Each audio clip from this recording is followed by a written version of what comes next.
there's a lot I don't remember, and I don't want to be saying stuff that I don't remember. But I will say this, and I've never said this before, but there was a group of guys, and one of them was Umaga.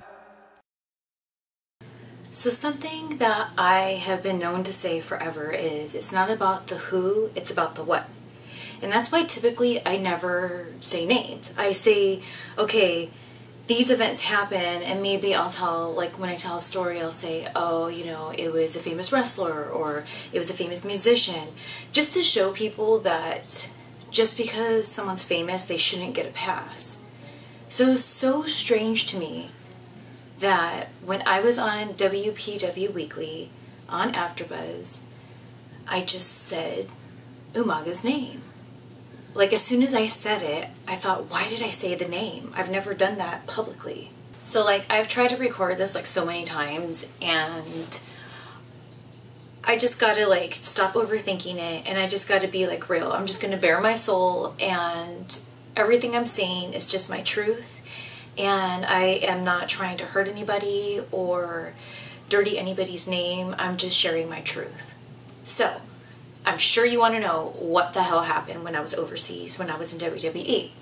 Well, what had happened is we were all, you know, partying, of course. That's just what goes on. And I was new to drinking at the time. Like, I was never a drinker or even a medicator with marijuana. Like, that wasn't anything I ever wanted anything to do with. Mainly because I watched my friends in high school get sick and throw up, so I never wanted to throw up, so that's why I didn't care about the drinking. And the marijuana, I used to have a very negative association with it, so that's why it was never my thing. So once I was on the road, it wasn't like I was pressured to do it. It was just like I felt like, okay, like I'm ready now in life to try drinking. So we were all partying, and I just remember being in my room, and there was 3 wrestlers in there, and one of them was Umaga. And I remember everything seemed cool, and then the 2 guys left, and Umaga stayed, and he got on top of me. And when he was on top of me, I just totally got triggered, and one of the things that I guess struggled with in that moment was, you know, I am somebody that when I was growing up, I was sexually abused. So there was like this part of me that thought, well, just let it happen, like it's not a big deal, like it'll be over, like just who cares? And I tried to have this conversation with myself, but then I realized, no, this is not what I wanted. I did not invite this. And that's when I just started praying, because one of my fears is to be raped.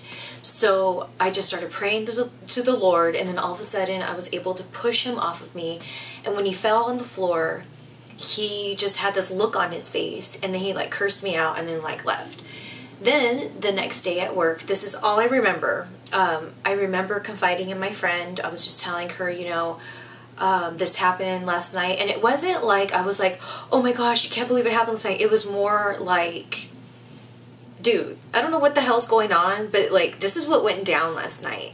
And one of the guys that was in the room was right there, and he was like, hey, did you smarten your friend up about keeping her mouth shut? So I remember turning around and looking at this dude, and I remember thinking, the only person I told was my best friend at the time.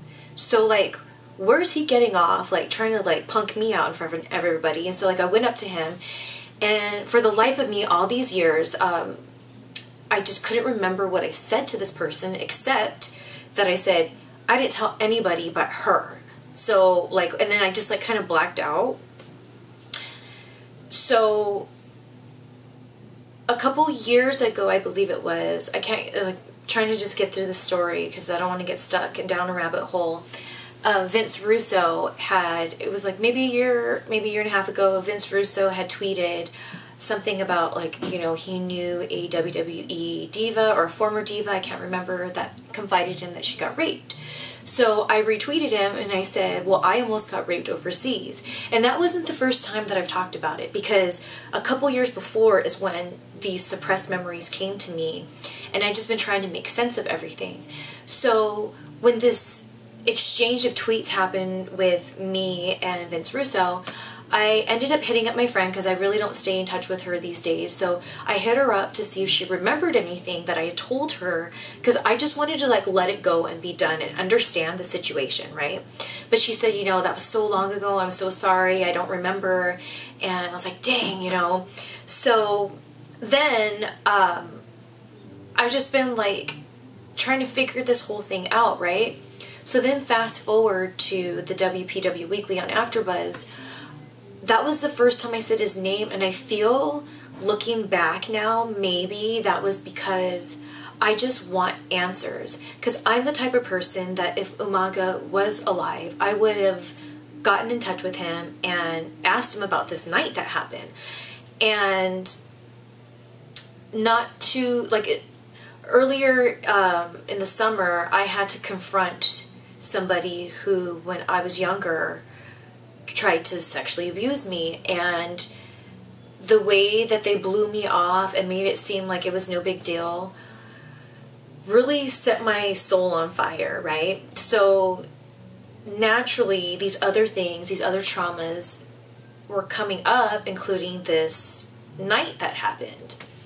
So after I left the studio, I'm not saying this in any disrespect whatsoever, but I didn't think much of it. I didn't have this master plan plot that I was announcing to the world. It just came out because I was telling my truth. It was just natural to me. I don't know why. Like I said his name, but maybe it was just my soul saying I've had enough and I just want some answers. So, like a few days, that was on Wednesday, so I believe that Saturday, I got a text from my old best friend, and she had mentioned to me that somebody was trying to get in touch with me, and they wanted my number. So, or she give me their number, whatever. So I hit them up, and that's when I thought, when I text this person, does this have to do with the comment I made on AfterBuzz? So when I got into a text conversation with this person, they were just wanting to talk to me and seemed very inviting. So I had some work to do. So after I was done working, I called them up and we had this conversation. Now, in this conversation, something that meant so much to me and still does is people, I guess, are out there and they're totally pissed because of what I said. Rightfully so. But the only person to really ask me was this individual that so happened to be a close friend of Umaga's. And so I thought, you know what, this has to be a positive thing, because this person is giving me a chance to say my side, and Umaga's not here to do that. I didn't remember these things until after he passed. So when we were just in this conversation, and then this person was telling me, you know, I could see him thinking that maybe he was going to get some, and then he didn't. And right when he said that, I thought, huh, that's interesting. And my thought was, a lot of people out there could probably, one of their arguments is, well, why were these guys in this room with this girl? Like, I wasn't trying to hook up with anyone. I wasn't throwing those vibes out. We were literally just hanging out, right? So I put myself in that moment because he did ask me what happened. So me kind of getting into more detail, I don't know if it like stimulated a part of my brain, but like I just was remembering more details. So after I shared with this person what had happened in more detail than I've ever have even thought about, and since it happened, they shared a story with me. And they shared a story about when they were younger, long story short, had this interaction with this girl and she took it the wrong way, and it's something that he really learned from that situation. And when he was sharing with me where he was in dealing with this girl that took him wrong, and he told me that it was like a life-changing thing to where he now approaches women differently. So when he was sharing with me this story, I got triggered to think of Umaga's face when he fell on the floor. That look. And for the first time since I've remembered all this stuff, which has been a couple years now, quite a few years, that's when I realized he was embarrassed. And when I had that thought of, oh my gosh, he was embarrassed, that's why he made that face. That's when the friend said, I think he thought maybe he was just going to get some. He got embarrassed and then mad he didn't, and so that's why he left. So I didn't think it was a coincidence that I had this like aha moment where I'm remembering this detail when he's sharing with me this thing. So I was like, oh my gosh. And then going back to why was this girl in this room? Because we were all hanging out. I did feel safe with them. So something I learned in this conversation with this friend is what made me snap is when I was sharing with my friend the next day at work what had happened, and that other wrestler was like, hey, did you smarten her up to keep her mouth shut?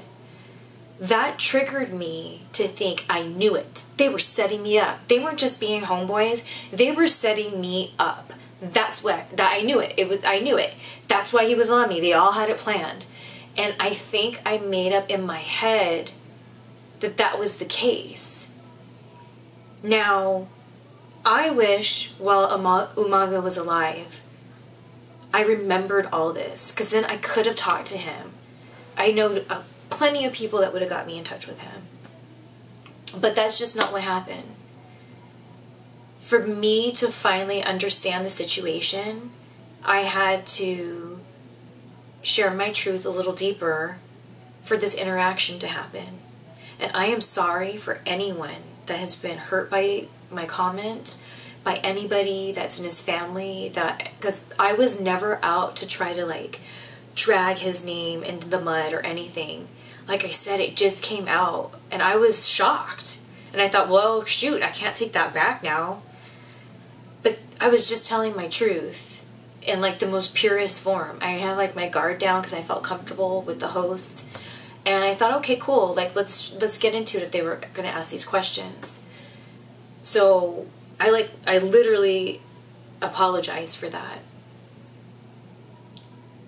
It sucks that that's what had to happen, but this is a clear example of why people need to have a conversation about these things and to speak up. I spoke up, and then look, it led to this awesome conversation that I was able to have suppressed memories come back and remember that moment, and so deeply that something that my mental health has been effed up over for years now.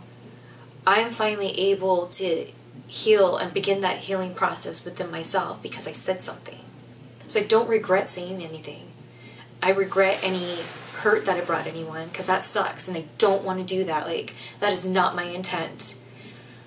So I just wanted to throw this video out there because I told the friend that I wanted to do this to set the record straight, because I think people need to hear this story, because maybe there's other ones out there or other ones that they should. I brought up the I had to confront somebody that abused me when I was younger.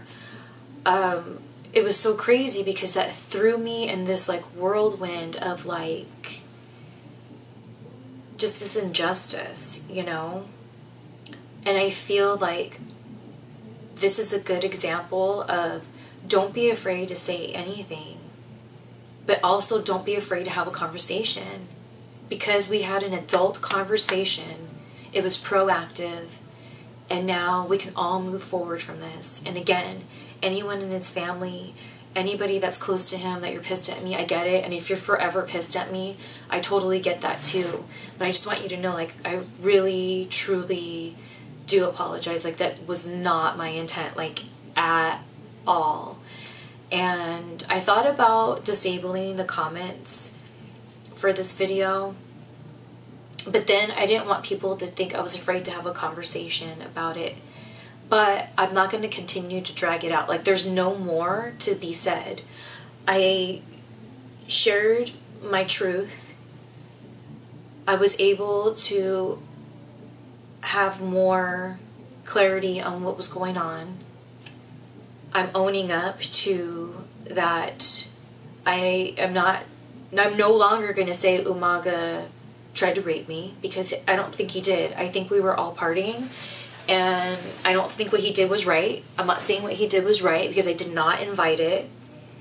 But it was the classic case of, like, when you're hanging out with dudes, someone's going to try something. And again, I am not saying that's right, because I was so naive and thinking we were just all homies kicking it. And it doesn't make it right, because, like I said, I didn't invite it at all. But I look at the whole situation completely differently now, and I hope that this video can somehow make anyone feel better and maybe not as mad at me. But again, I've tried to record this a million times. I'm not really going to even edit anything except that beginning part and just throw it out there. And I just hope that people can see the positive out of this situation and not dwell on the negative. Alright, that's all I got for you today. Adios.